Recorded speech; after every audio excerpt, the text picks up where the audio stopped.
Good, I'm good. I'm good. Good morning, everybody. Good morning.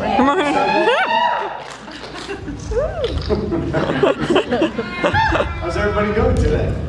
Good? Better now. Better now. All right, good. The Priestley donut, it didn't really come to fruition when you made it. They made one, right? And that was it. No, they made more than one. Oh, did they? I've had to eat a lot of them.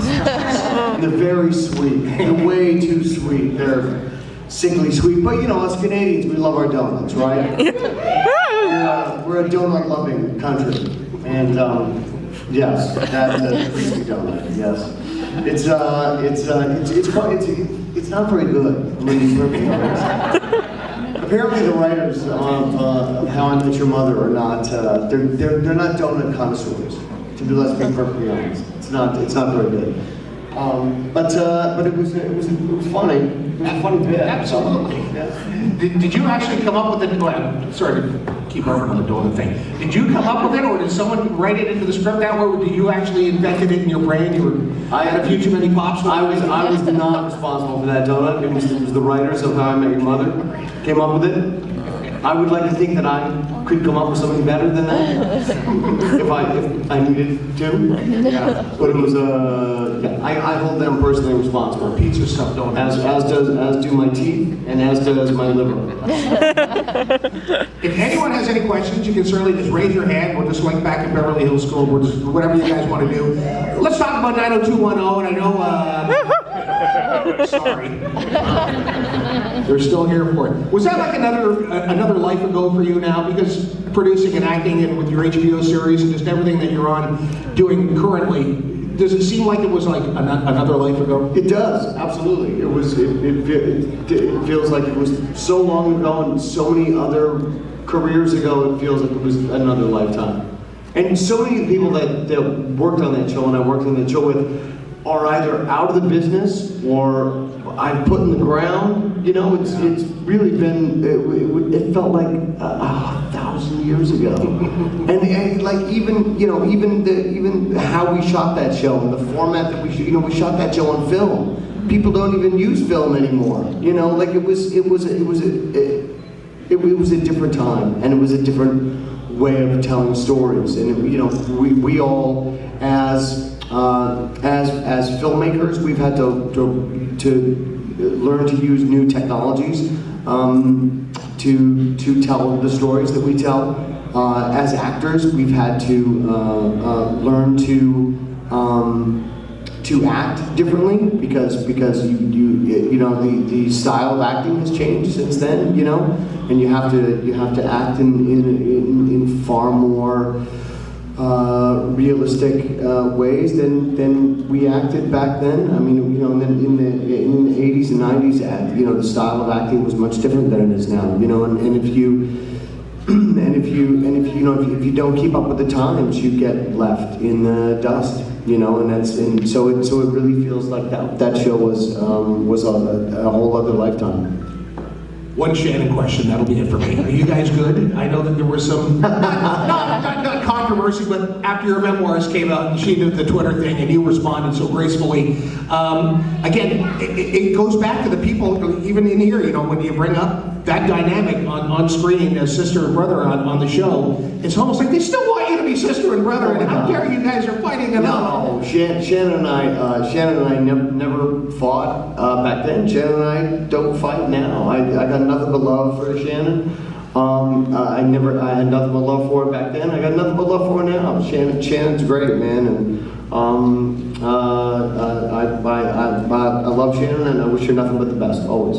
And you're still racing cars, but you're still in the car motorsport business? Not really. No? Not much. I mean, I do a little bit of karting now and again, just for fun. But I've got a 7-year-old girl and a 5-year-old boy, and I'd rather spend my weekends with them than at a racetrack with a bunch of dudes. Probably wouldn't let you anymore either. Oh no, sure, my wife and kids, I think I'm probably worth more to them dead than alive at this point in time. So they have no problem with me getting in a race car.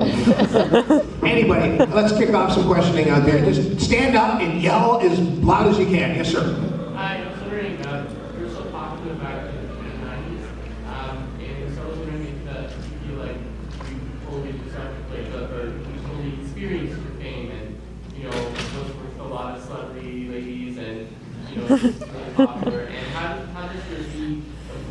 experience with the movies right now compared to back then? My experience with the movies, like going to the movies? Movies,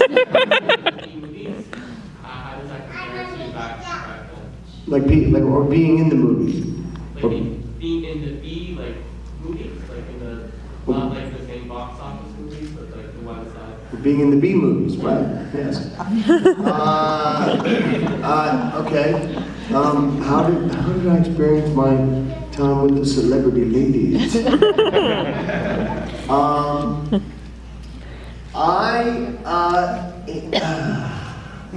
a very good question. I didn't have Did I have a lot of high profile celebrities? Put that anywhere. I didn't, I wasn't a guy who always had a lot of celebrity girlfriends. I wasn't a guy who was always attracted to famous women just because they were famous. I was attracted to women because of the women that they were, as opposed to being attracted to women because they had their name above the title. I sort of believe that there's usually room for one big ego in the house, and probably my ego is probably enough. There's probably only one room for my ego in the house. That's probably why most Hollywood marriages don't last very long, because there's only room for one. How did I do with the celebrity ladies back in the 90s? Probably not very well. How's my B movie career doing these days? It's actually doing quite well, to tell you the truth. I seem to tick along pretty nicely on the B movie list, and have done for a very long time, which is good. I haven't slid down to the C list. You're still on the A list. It's a good place. Thank you. I'm like clinging on to the bottom of the A list, maybe solidly on the B list. It's a good place. It's a good place to be. If you can hang in there and stay there consistently for a long time. People that are like that shoot to the top of the A list and then tragically slide very quickly to the D list. That's not a fun ride, But I think if you can like hang in the middle of the B list for 20, 30 years, you've had a good career. The careers seem to be getting much shorter these days, for whatever reason. Whether it's just that because of social media or whatever it is. Everybody has so much more access to celebrities, and they all of a sudden, the movie stars don't, the mystery, there's no more mystery in movie stars. So you go to the movies and you see somebody playing, trying to play Abraham Lincoln, and you're like, dude, that guy's not Abe Lincoln. I saw him on a reality show last week taking a dump on the, I'm not buying that. But when certain actors that you really don't know much about, when you see them do it, you're like, wow, I believe that guy's Abe Lincoln. But if you saw Kim Kardashian try to do it, you'd be like, she ain't Abe Lincoln. I saw her sex tape, man. Come on. So there's a certain amount of mystery that I think all of the access and the social media of it all has taken away from a lot of these young actors that just open the doors to everybody and let everybody in there. Hey man, I'm gonna take an Instagram of me and my here's my house and here's my stuff and here's me and my dogs and my stuff and here's my look my new car, everybody. All of a sudden there's no more. It's hard for people to accept you in anything other than the world that you're showing them all the time, which is your real life, and maybe they don't really want to know that. They want to believe that you're you know, whoever you're portraying on television. You know, they want to believe that you're Superman on the Superman show that you're playing, or they want to believe that you're Captain America. They don't want to know that you're really Jason Priestley. And look, I'm wearing sunglasses. You know, people don't want to know that. You know what I mean? Or maybe they do they?